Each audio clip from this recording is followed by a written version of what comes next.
Muito boa tarde, muito bem-vindos, muito obrigado por terem vindo. O meu nome é Miguel Tamen e sou o diretor da Faculdade de Letras e estas boas-vindas são dirigidas especialmente às pessoas que estão aqui pela primeira vez. Vejo aqui muitas pessoas que já estiveram aqui, mas há pessoas que estão aqui pela primeira vez. É com muito gosto que damos as boas-vindas aos nossos alunos. Normalmente, nós nos últimos anos temos feito esta cerimónia ao ar livre no Pátio Grego, que é um sítio mais...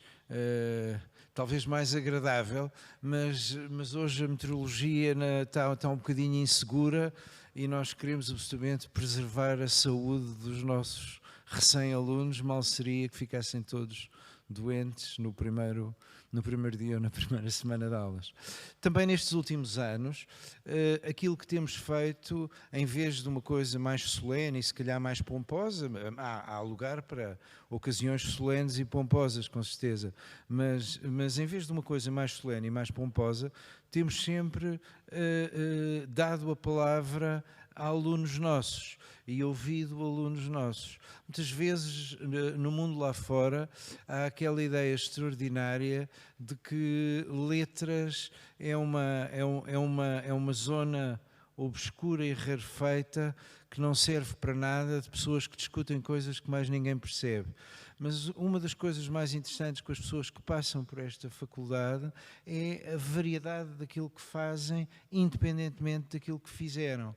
E isto dá uma ideia, nós dizemos que somos uma escola de humanidades, dá uma ideia de que as humanidades são muito mais variadas, muito mais criativas e muito mais interessantes do que as pessoas que não percebem nada das humanidades acham. E para a nossa conversa de hoje, temos também três pessoas muito diferentes. Eu vou-me limitar a dizer os nomes delas, porque elas próprias se irão apresentar e a conversa vai fluir a partir daí.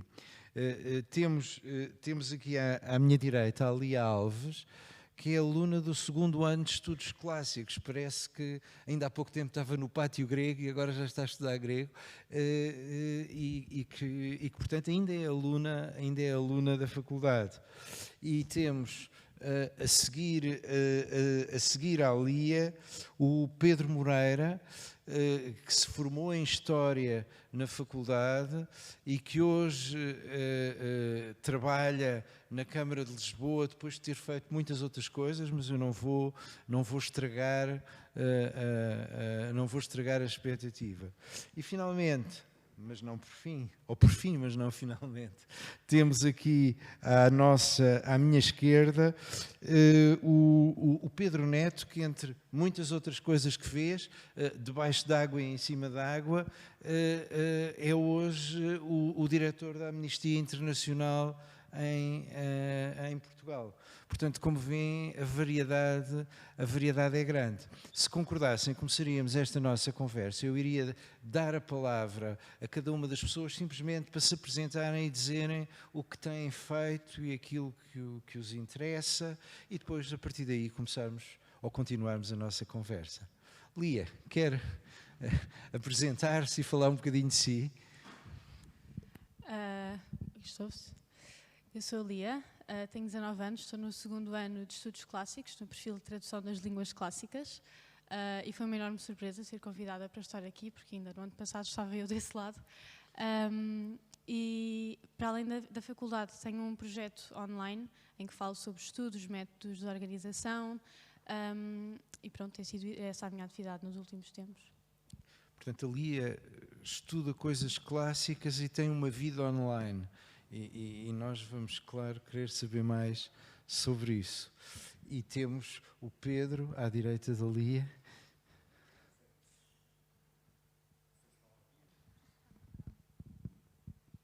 Penso que sim. Bom, eu, fruto do tempo, não é, tenho um bocadinho mais de percurso, não é? Mas o que é que vos posso dizer? Também já estive aí do vosso lado, e por isso dou um valor acrescido a esta instituição onde nós estamos. É a nossa casa, num primeiro momento, e muito relevante para as nossas vidas.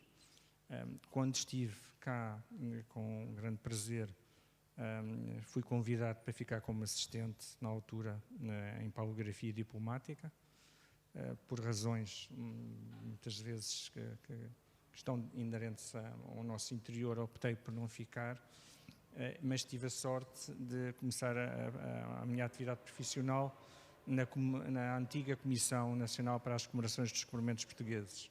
Aí apliquei muito do conhecimento que adquiri aqui nesta casa, que foi também uma segunda escola, e que me permitiu, de facto, conhecer e dar continuidade ao trabalho que já tinha começado aqui com professores, mas já com um outro âmbito na Comissão dos Descobrimentos. Após essas duas grandes escolas, que foi a Faculdade de Letras e a Comissão dos Descobrimentos Portugueses, acabei por ingressar também nos quadros da empresa municipal responsável pela cultura da cidade de Lisboa, que foi a EGEAC, onde estive 14 anos.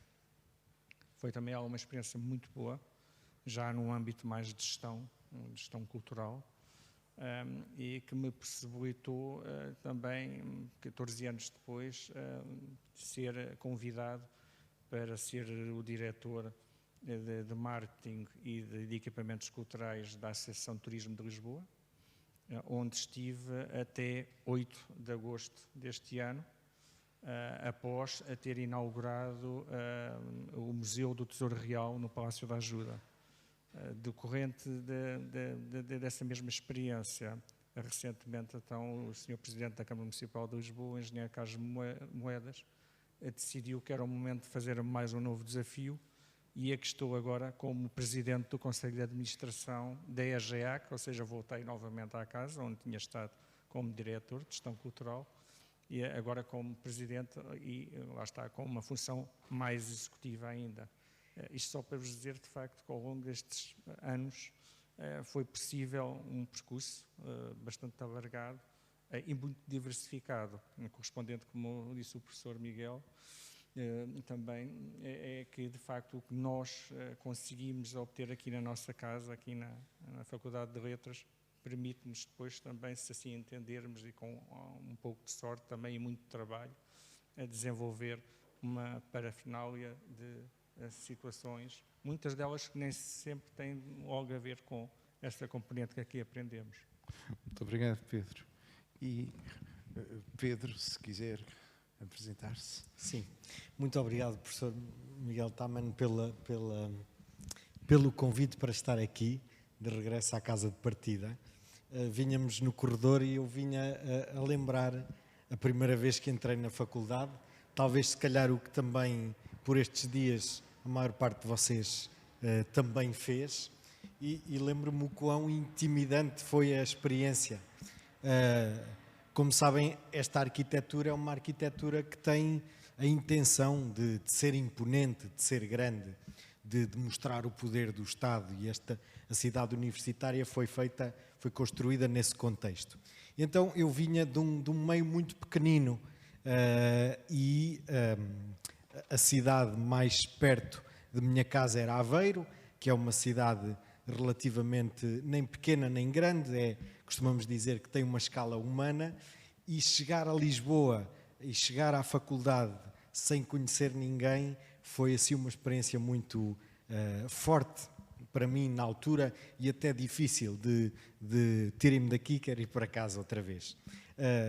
Se houver aqui alguém que não conheça ninguém, eu deixo o desafio antes de terminarmos, se apresentarem a quem está ao lado, assim pelo menos saem da sala já a conhecer uma pessoa.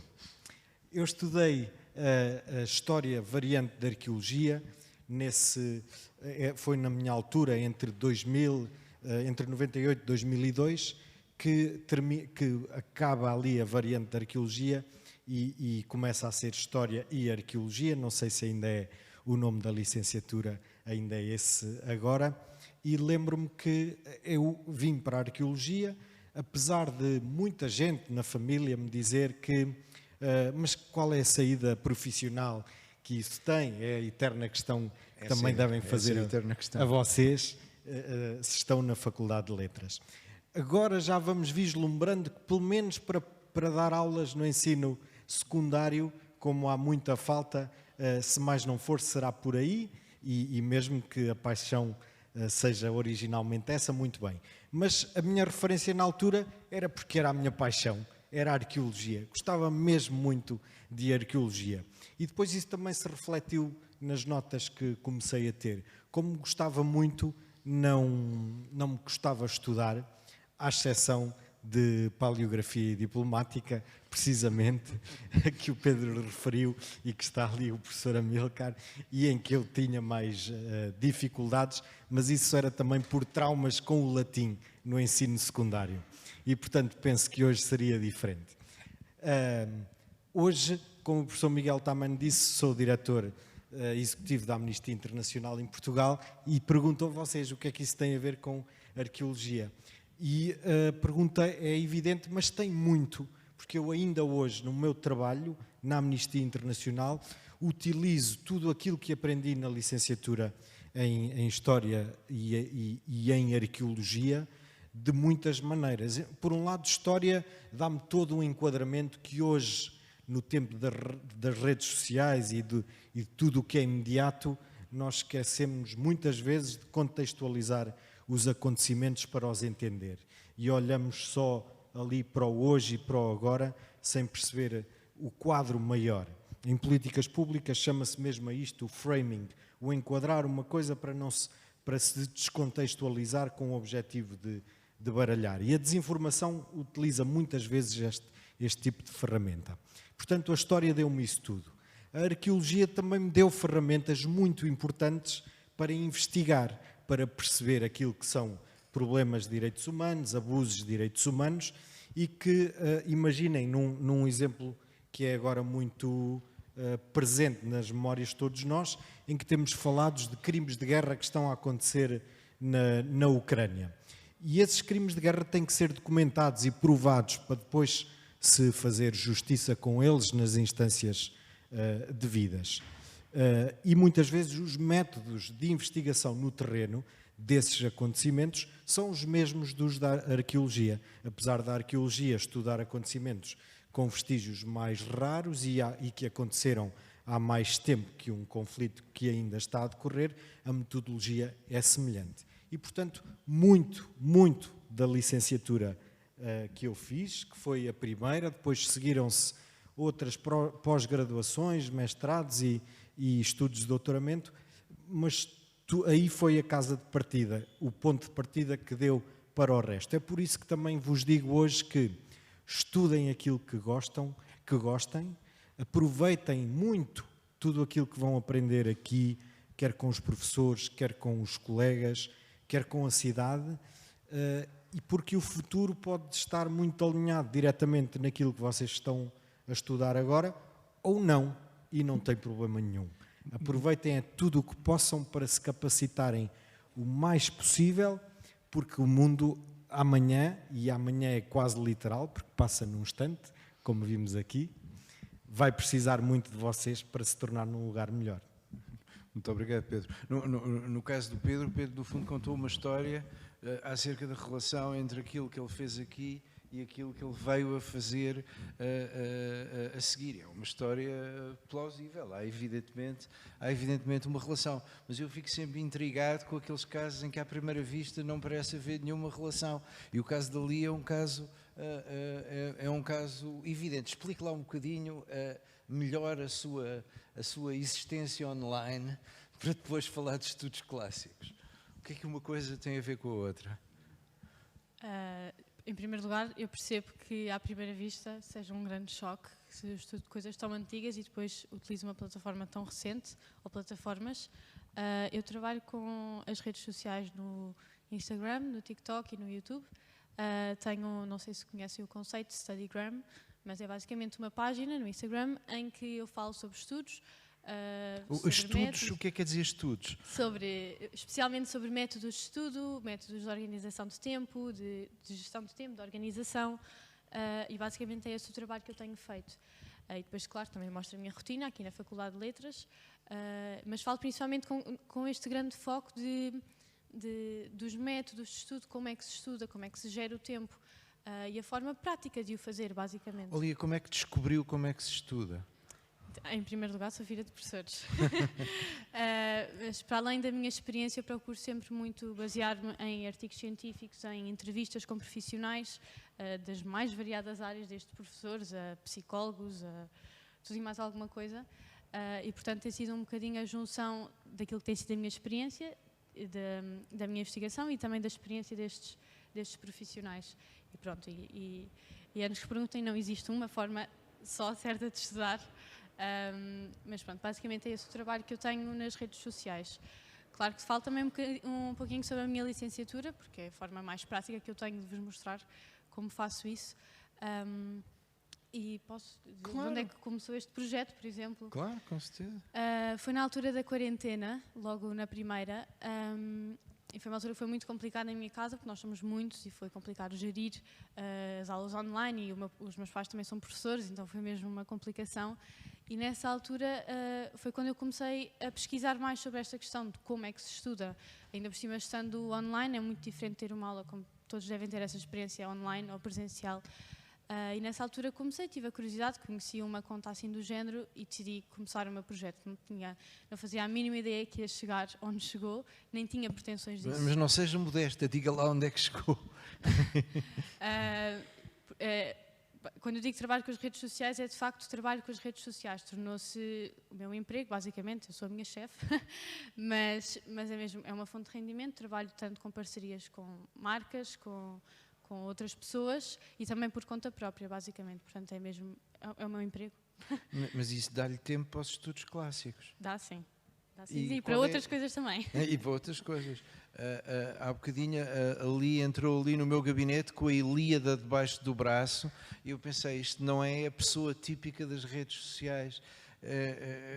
Como é que joga a Ilíada com o resto? Nem eu sei bem se responder. Mas acho que uma coisa não invalida a outra e que muitas vezes há esta tendência de fazer fronteiras entre, por exemplo, entre o estudo da história e a atualidade, por exemplo. E como o professor estava a dizer, de facto é um erro, porque há muitas relações. E acho que, por exemplo, a minha área, que não é assim tão divulgada como outros cursos, como as engenharias ou o direito ou o que for, acho que ter esta presença nas redes sociais e no mundo atual é fundamental, não só para dizer que existimos, que somos importantes, mas especialmente para podermos perceber a importância que os estudos clássicos têm na atualidade, que continuam a ter, não é uma coisa do passado que ficou e que nunca mais tem interesse.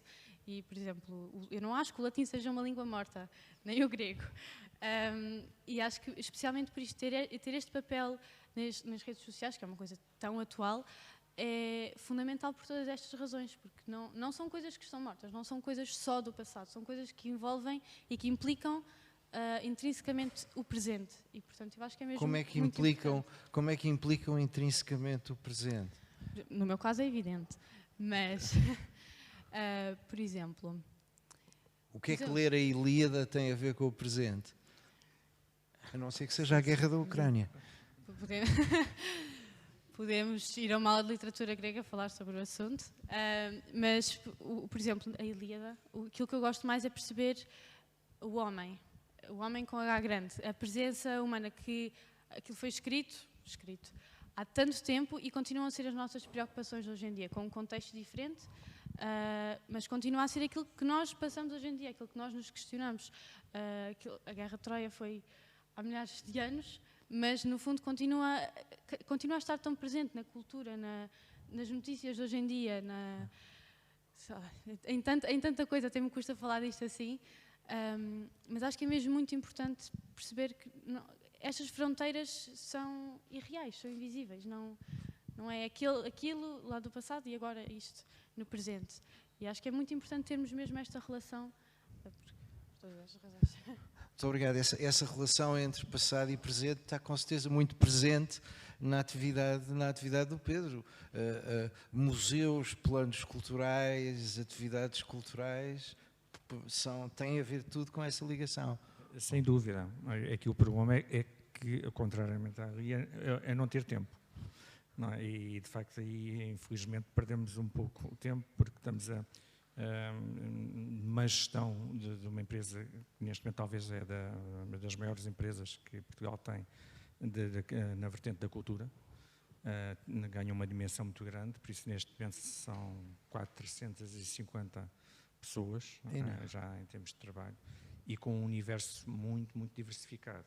Temos desde a gestão de equipamentos como o Castelo de São Jorge ou o Padrão dos Descobrimentos, equipamentos na âmbito teatral como o Teatro São Luís, o Teatro Maria Matos, o Teatro da Borda, entre muitos outros.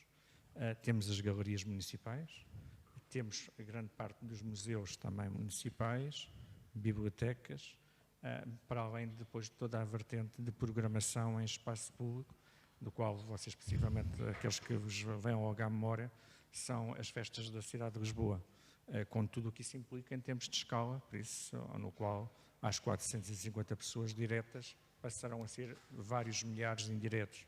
Por isso, o que é que faz é que, de facto, isso condiciona-nos bastante, em termos de disponibilidade de tempo.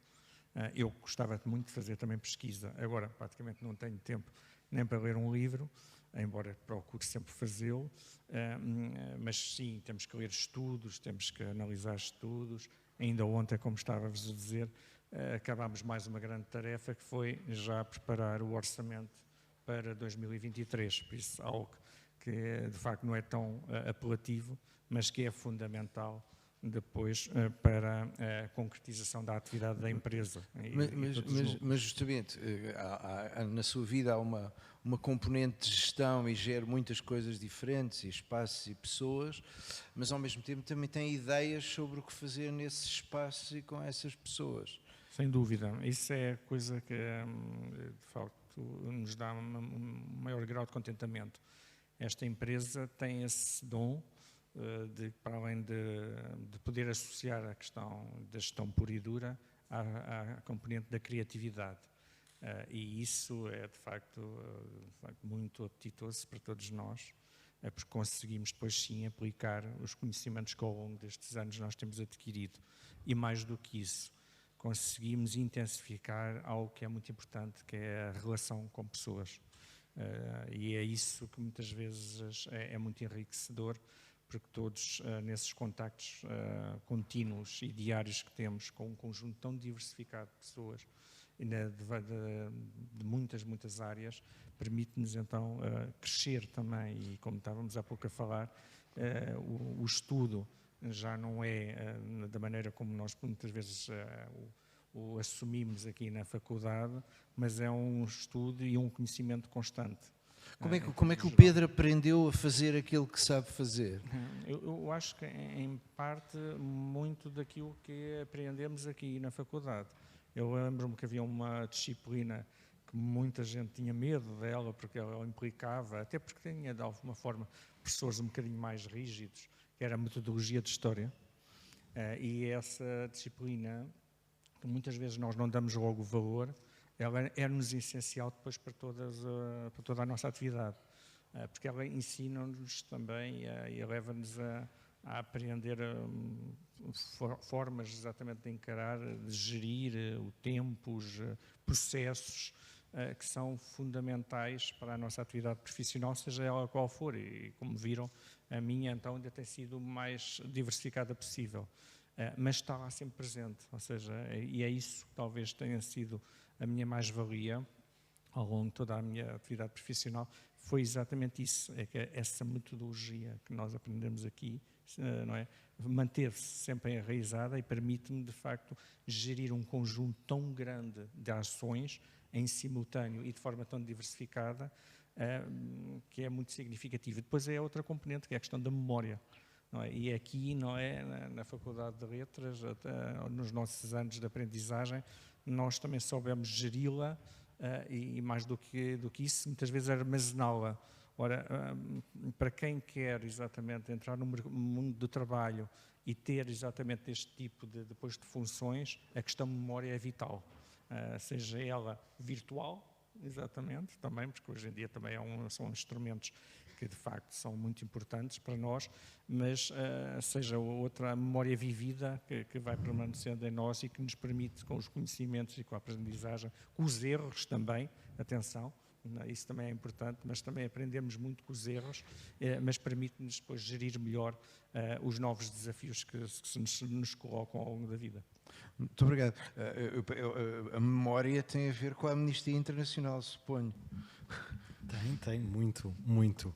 E o Pedro Moreira falou da parte da metodologia, que é muito importante também, porque aplica muito rigor, o rigor científico, depois ao trabalho que vamos fazendo, e essa é uma interconexão muito evidente. Sim. Mas acha que faz ciência? Tento, não diria que faço ciência, mas diria que tento implementar o mesmo rigor ao meu trabalho que o rigor do método científico.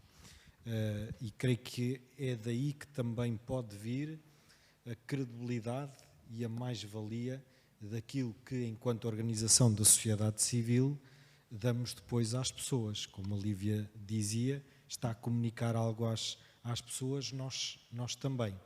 Porque é através dessa junção e de influência entre a sociedade civil, uma comunicação mais mediática, que depois tentamos influenciar os decisores políticos para cumprirem os direitos humanos. Portanto, é um pouco essa a ligação.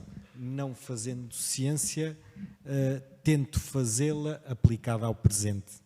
Mas, ao mesmo tempo, há uma componente de, como estava a dizer, influenciar os decisores políticos. Como é que faz? Bate à porta, escreve? De todas as maneiras. Nós, bater à porta e escrever é o primeiro ou o segundo passo quando se começa essa estratégia. Depois de todo o trabalho de investigação, de todo o apuramento de factos, de tudo aquilo que é a interpretação e de termos resultados, evidências todas vertidas em relatório das conclusões a que chegamos, seria ideal dizer que bater à porta do Putin ou do Joe Biden ou do primeiro-ministro português ou do presidente já alguma vez bateu à porta do primeiro-ministro português? Já pedimos muitas audiências, mas ele encaminha sempre para outra Secretaria de Estado ou Ministério mais condizente com o assunto. E não faz mal, não há problema nenhum. Mas eu gostaria muito de dizer, e em Portugal muitas vezes tenho audiências com ministros ou ministras ou com secretários de Estado, mas eu gostava de dizer que isso chegava. Chego lá, digo o problema, proponho a solução e ela é implementada a seguir.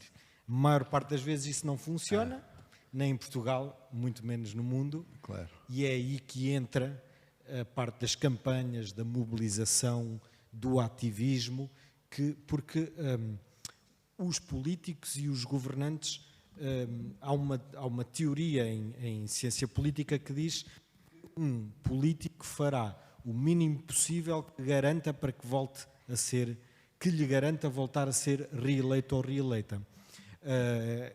Será porventura correta a teoria em alguns casos, mas eu puxo-a para cá no sentido de dizer que os governos, os políticos são muito permeáveis àquilo que é a pressão pública e a pressão mediática, e é por isso também tão importante nós assinarmos petições, fazermos manifestações, claro, pacíficas, como é óbvio, termos uma presença ativa nas redes sociais, que é um espaço público, na imprensa, porque depois é o estabelecimento desta agenda pública que vai determinar depois também os processos de tomada de decisão dos políticos e dos governos e da administração pública, e no caso da amnistia, que estas decisões e estas políticas públicas sejam implementadoras de direitos humanos. Claro. Os nossos três convidados de hoje têm todos uma coisa em comum, é que aquilo que fazem depende em grande medida do que as outras pessoas pensam daquilo que eles fazem. Há uma dimensão pública das suas atividades. Eu percebo que o critério para o Pedro seja se estamos a alertar para uma ofensa particular a um direito humano e se a situação é corrigida, isso é um critério que nos permite dizer, olha, neste caso a pressão deu resultado. Mas como é que a Lia sabe que a sua pressão dá resultado?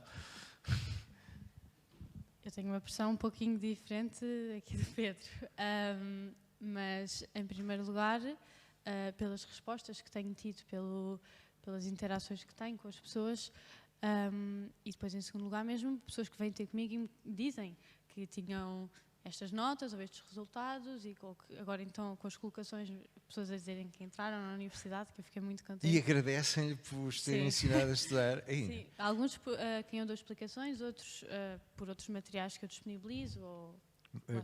Que espécie de materiais? Então, para o secundário tenho, porque fiz, alguns são materiais meus e outros fiz colaborações com outros estudantes, que tenho um banco de resumos e flashcards e tudo e mais alguma coisa. Todas as disciplinas de secundário, basicamente, tudo online, digital. Para o ensino superior, e para o secundário também tenho mais coisas. Tenho um projeto, um kit de organização, por exemplo, fiz recentemente um curso online sobre orações e funções sintáticas, que era uma coisa que era preciso para o exame de português. Agora lancei recentemente também um e-book em que falo que demorei quase um ano a fazê-lo, com todo este processo que falámos há pouco, sobre métodos de estudo, de organização, como é que funciona a nossa cabeça para aprender, quais são os pilares da educação. Entretanto, aqui também tenho todos os meus materiais desde o início da licenciatura digitalizados e não é preciso pagar para ter acesso a esses materiais. E muito mais coisas. E as pessoas depois escrevem-lhe e dizem: sim, eu era um ser humano caótico e agora é isso? Alguns. E depois tem mesmo a ver com, por exemplo, as interações, o próprio crescimento nas redes sociais é também reflexo disso. Porque às vezes as pessoas não enviam mensagem, mas deixam um gosto, um comentário, alguma coisa assim do género, ou vão partilhando a página. E pronto, basicamente, por todas estas vertentes é que eu sei. Claro. O Pedro tem também um critério que eu imagino que sejam os números de pessoas. São vários. Principal financeiro, obviamente. Porquê? Porque, como nós sabemos, normalmente a cultura é sempre o parente pobre. Não é? E em termos de investimento, mais pobre tem sido, não é? Infelizmente, nessa componente. Ora, para nós interessa-nos e para manter a sustentabilidade da própria empresa, de que as receitas, através dos seus equipamentos, que as possam permitir em grande escala, como por exemplo é o caso do Castelo de São Jorge, que é a principal receita cultural.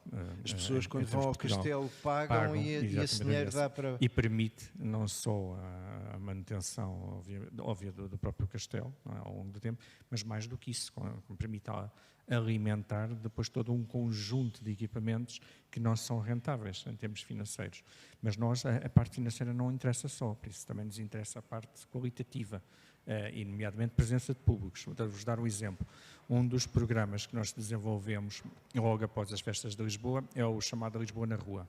O Lisboa na Rua tem um conjunto de iniciativas muito dispares, desde a área musical, teatral, cinema, ao ar livre, pronto, e tudo mais. E muito recentemente, sobretudo na noite de sábado passado, nós vimos exatamente esse grau de contentamento através da própria participação dos públicos. Nós fizemos a Orquestra Gulbenkian no Vale do Silêncio.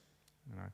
Ora, não só o local é inusitado e não é muito habitual para uma própria orquestra, que é a Orquestra Gulbenkian, que normalmente está habituada a grandes auditórios, não é? Com características e capacidade técnica muito específica, mas mais do que isso, por isso é um local onde de facto não é usual as pessoas irem. Ora, tem sido um sucesso, e para terem uma ideia, consta-se que tiveram lá naquela noite a assistir praticamente cerca de 20 mil pessoas. Ora, isso é de facto muito importante, por isso nós também medimos os nossos resultados também através disso, a participação de públicos, não só na componente financeira, óbvia, que permite alimentar a restante, mas também nessa componente de grau de satisfação, porque depois as pessoas hoje em dia escrevem muito nas redes sociais, exatamente, é algo instantâneo. Isso nós quase conseguimos medir o grau de satisfação das pessoas de forma instantânea, porque elas próprias não só estão a assistir ao espetáculo ou exatamente à iniciativa, mas como estão imediatamente a projetar os seus resultados no imediato. Claro. Por isso é-nos muito importante.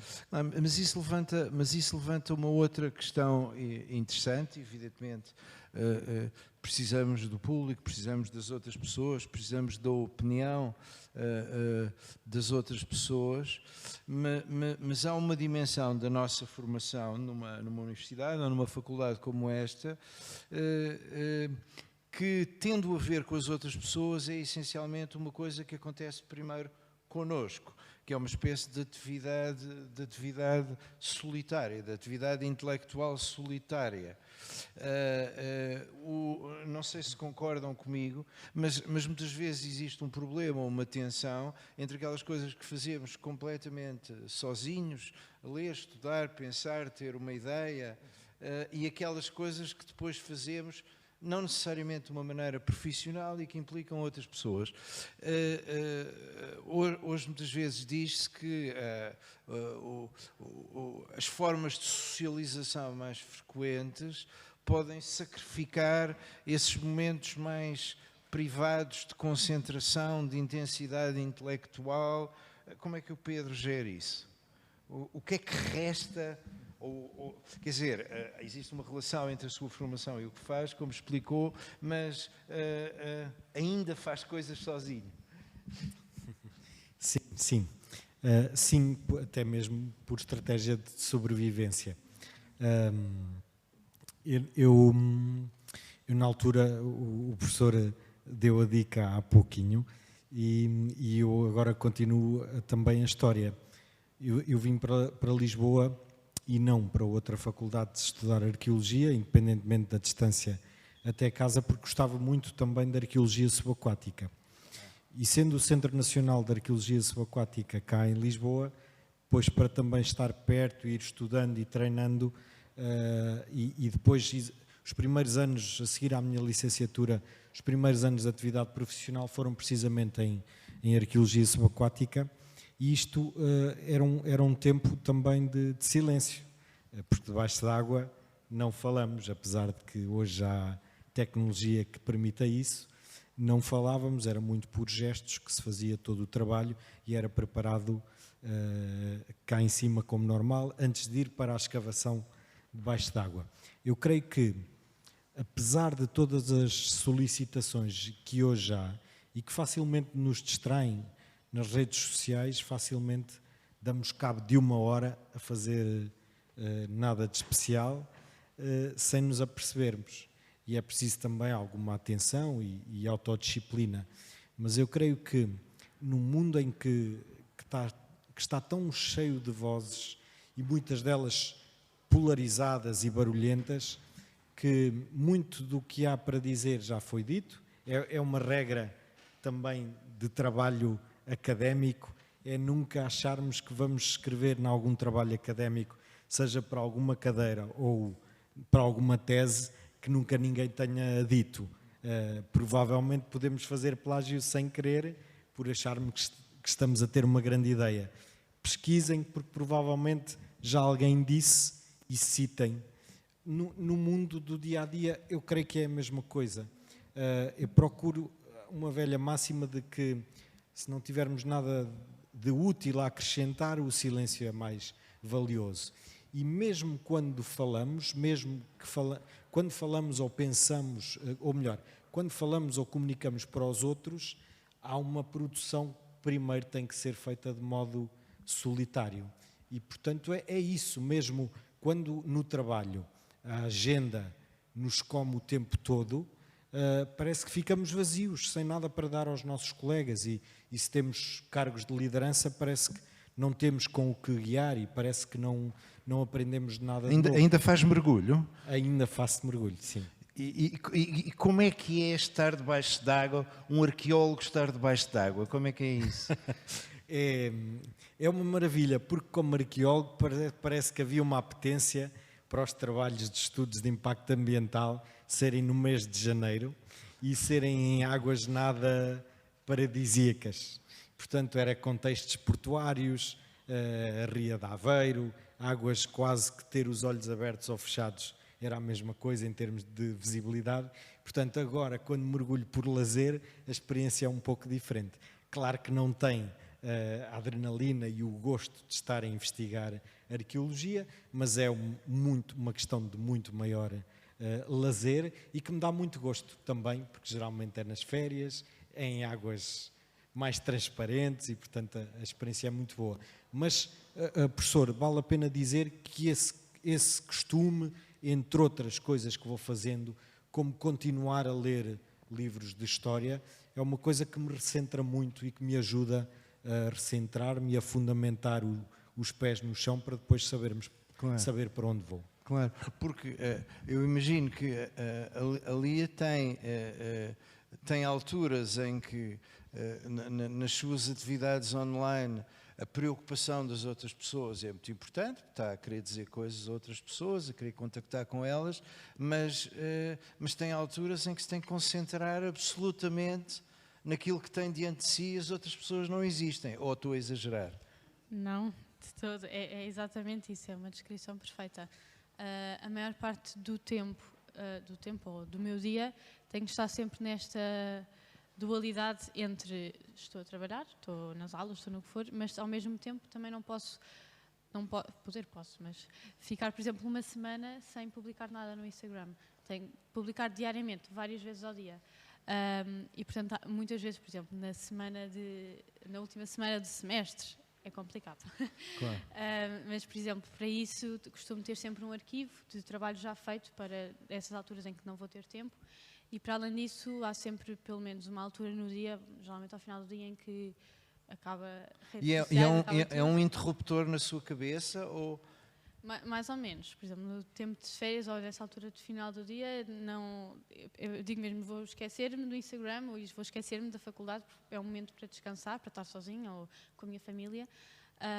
Mas do resto do dia parece que estou sempre a ter esta dualidade entre o trabalho com o Instagram e a faculdade. Portanto. Mas há um momento no dia que é sempre preciso desligar, sim, totalmente. Claro. Somos todos um bocadinho esquizofrénicos e somos todos um bocadinho paranoicos, é isso que está a dizer? Estamos sempre a distinguir as coisas e estamos sempre a imaginar que não há mais coisa nenhuma. Sim, pelo menos é o que eu estava a dizer, há sempre um momento em que tenho de desligar esse interruptor. Mas eu penso não necessariamente só por questões de lazer, mas por exemplo, imagino que tem que ler para daí a 2 dias 2 cantos da Ilíada. Quando está a ler os 2 cantos da Ilíada, não está a pensar no TikTok. Não, de todo. A minha mãe diz que eu tenho caixinhas na minha cabeça. Era aí que eu queria chegar. E, portanto, no momento de estar a ler a Ilíada, estou a ler a Ilíada. Ou, por exemplo, muitas vezes aproveito esse momento para também criar um conteúdo para o Instagram ou para o TikTok, por exemplo. Aproveita como? Ponho-me a filmar. E depois, por exemplo, há uns tempos fiz um vídeo sobre leitura ativa, que é um método de estudo, mas não estou a fazer uma representação, estou de facto eu a estudar e depois vou fazendo o vídeo à medida que estou a estudar. Por isso é que também é conciliável, porque a forma de eu ter coisas para publicar é estudar. Mas quando está a estudar em público, não está a representar uma pessoa a estudar? Não, eu penso que não, porque lá está, eu ponho o telemóvel ou o que for a filmar e esqueço-me que está ali o telemóvel, às vezes eu fico sem memória. E não corre o risco de ser apanhada a tirar macacos do nariz? Não, como é? Eu geralmente tento sempre passar também a imagem mais realista possível e daí não estar a interpretar um papel quando faço um vídeo, uma publicação, a estudar, a ensinar alguma coisa. Aplico sempre para mostrar a realidade daquilo que é ser um estudante. Também falo sobre frustrações que eu tenho, por exemplo, ouvem-me constantemente a falar sobre a dificuldade que para mim é o grego, apesar de adorar, e tento sempre também passar esta imagem realista, que também um estudante também não está sempre... Não tem sempre 20, um estudante não compreende tudo à primeira, temos dúvidas e tudo, portanto também tento passar muito essa imagem real. Mas de facto há momentos em que é preciso desligar tudo, como está a dizer, por exemplo, no final de semestre, é muito complicado gerir as duas coisas e às vezes acontece que pronto, não consigo publicar, não consigo, e a primazia por enquanto é a faculdade. Mas sim. Por enquanto? Por enquanto, porque pelo menos até terminar o curso, mas como estava a dizer ainda há pouco, gostava de estudar toda a vida e de facto é a minha prioridade neste momento, porque também não sou casada, não tenho filhos, portanto é a minha prioridade neste momento. Sim. Claro. Eu fiquei curioso com uma coisa que o Pedro disse há bocadinho, quando descreveu o percurso que tinha tido depois de sair da Faculdade de Letras. Trabalhou numa comissão de historiadores e hoje tem um papel importante na administração de uma instituição cultural. Os historiadores fora da faculdade são diferentes dos historiadores na faculdade. Como é que é trabalhar de repente? Imagino que tenha sido aluno de algumas dessas pessoas e depois de repente começou a trabalhar com elas. Como é começar a trabalhar com pessoas de quem se foi aluno? Não, eu acho que é bom, mas isso é em geral, por isso eu acho que o relacionamento é que é mais próximo e de forma distinta, obviamente. O respeito mantém-se, sem dúvida, não digo que não, mas há uma vontade maior, não é, dentro desse âmbito. Depois, claro, à medida que também nós vamos crescendo, também nós os compreendemos e o que sentimos é que eles são iguais a nós. Mas eles trataram-no como uma criança ao princípio? Não, talvez porque também tenham, ao fim e ao cabo, se apercebido que houve um crescimento de conhecimento também que foi acompanhado, não é? E do quanto disso mesmo também acaba também por se envolver mais próximo e também se libertarem um bocadinho, porque às vezes, muitas vezes, o local também faz a pessoa, não é?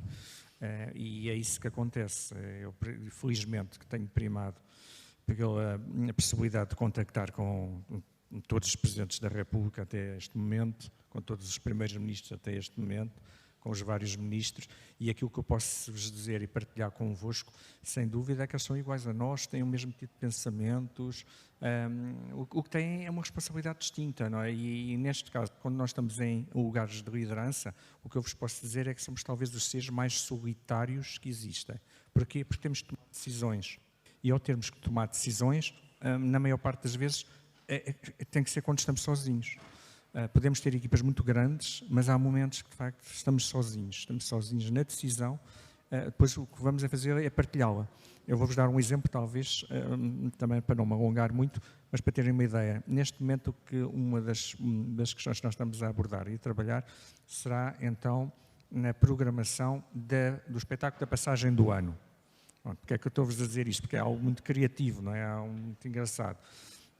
Mas temos que pensar também o que é aquele momento da passagem do ano, o que é que ele implica, o que é que leva as pessoas a irem de facto para o terreiro do Paço. É a questão da música? Não. É a questão da pirotecnia? Talvez. Não é? É a questão de estarem em confraternização com vários amigos? Bom, isso temos de estar a ponderar, primeiramente sozinhos. Por exemplo, amanhã já terei uma reunião de equipa em que vamos abordar exatamente então o que fazer. Em que agrupamento é que vamos apostar. E nesse momento, quando nós estamos sós, é quando temos de decidir. Há uns anos eu tomei uma decisão. Tinha acabado de saber que os buracos São Sistema iam acabar. A decisão que tomei foi, sem consultar ninguém, imediatamente agarrei no telemóvel, falei com um deles, com o Calaf, e imediatamente fiz o convite. Vocês vão acabar, então o último espetáculo tem que ser em Lisboa, tem que ser no âmbito das festas de Lisboa. Ele achou graça e aceitou. Quem ficou um bocadinho mais prejudicado naquela altura foi o meu amigo Álvaro Covões, que não gostou porque ele queria fazer esse mesmo espetáculo no Nós Alive, mas não, ganhou as festas de Lisboa e o último espetáculo dos Buracos São Sistema foi exatamente a encerrar as festas de Lisboa daquele ano. Muito obrigado. No fundo, esta conversa é uma conversa sobre a enorme variedade de atividades, a variedade de pessoas, naturalmente, e a enorme variedade de interesses que existem numa casa como a Faculdade de Letras. Pessoas de gerações diferentes que estudaram coisas diferentes, que leram coisas diferentes e que conseguiram integrar nas suas vidas dimensões de que à partida não estávamos à espera. Muitas vezes há a ideia de que tudo já está fixado na nossa vida. Quando temos a primeira aula de seja do que for, o resto da nossa vida vai ser igual a essa primeira aula. Eu acho que estas 3 pessoas são excelentes exemplos vivos de que a nossa vida não tem que ser igual à nossa primeira aula e que nos cabe a nós fazer o resto da nossa vida. Espero que a faculdade, pelo menos, vos dê essa sensação de liberdade. Muito bem-vindos e muito obrigado.